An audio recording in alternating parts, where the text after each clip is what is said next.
And so basically, if Enron cut a deal with Intel to provide them power for 10 years in their Phoenix semiconductor fab, Enron was on the hook of finding the power and delivering at some fixed cost. Intel would pay them some premium to do that. And Enron was basically allowed to take an estimated future value of that stream, no matter what it might cost them, and book it into profit immediately. Now, this was not... So that's they're taking future earnings, yeah, sort of capitalizing the earnings and bringing them back, yeah, present value, discounting them, but having no idea what power costs would be, what debt costs would be. They just had to do one of these. And so did their auditors sign off on that? The auditors signed off on that, and who were their auditors, Enron? It never really matters. No, Arthur Anderson, actually for them it did matter. They went out of business. Well, it's like Paulie said in The Godfather, won't be seeing him no more. That's right. That's right. That's right. Yeah. So so I read this and I started looking at the company and I looked at their filings, and the first thing I noticed was, number one, all the executives were leaving. A huge number of senior executives had begun to depart in 99 and 2000. And that's always one of our greatest red flags. When you see wholesale executive departures at a company, hold on to your wallet. And we'll talk about a company where that's happening later, I think. Number two, they had all these odd disclosures. And I had to read the 10K 3 times. And if I have to read a 10K 3 times to figure out how a company makes money, again, you got to kind of be careful.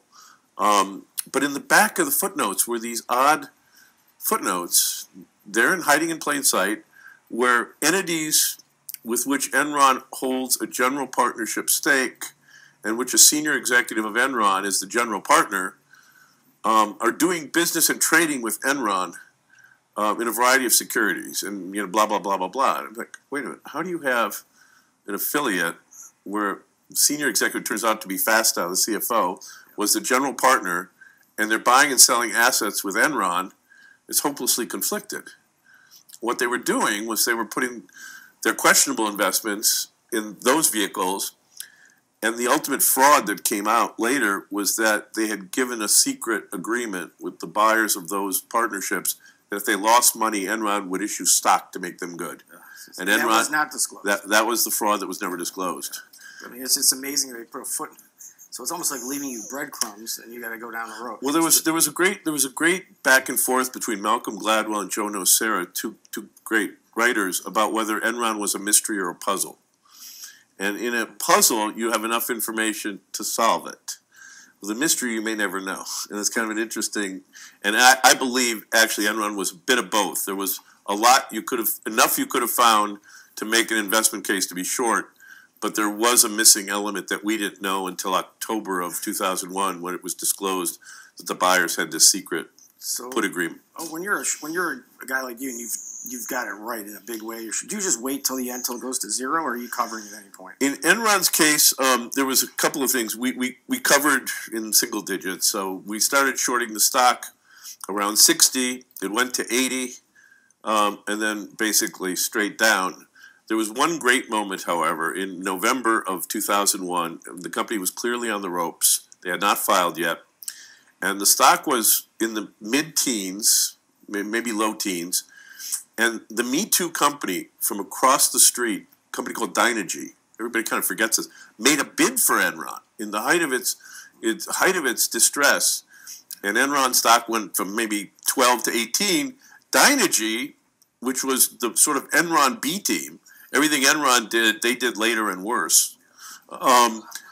Their stock went from 20 to 30 on the view that they were getting a bargain and there were synergies and they could fire some people and blah, blah, blah. So we were listening to the conference call, sort of stunned that this was even happening. And someone asked the Dynergy CEO, now, are you comfortable with Enron's accounting? And I swear to God, he said, well, that's the good news. We looked at their books and their accounting's the same exact as ours. We actually went out and shorted. I made more money on Dynergy on the short side than I did on Enron. Dynergy went from 30 to 3. Are you looking for the next Enron or Dynergy type opportunity to profit on the short side? Well, the reality is the market has never presented a greater opportunity. The truth is, you don't even have to look for the next Enron. to experience such huge returns. You don't have to find the next Dynergy. The markets are presenting us with an opportunity of a lifetime to profit from individual stocks falling. And you can easily do that through shorting the stocks. You can do it for buying put options. If you're curious to find out how you can do that, if you're a brand new trader or a veteran trader looking for some brand new ideas and strategies on how to profit from the existing market conditions and from the changing market environment, visit marketcrash.money. Find out some of the reasons why market crash in 2018 could be a definite possibility.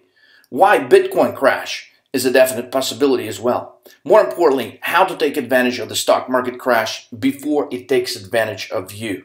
Click right here, this green button, How to Profit. Schedule a one-on-one consultation that will be geared towards your financial goals, and we will help you discover the best opportunities that the market is currently presenting us with. Don't wait. Take action now. Be ready for what the market will bring tomorrow.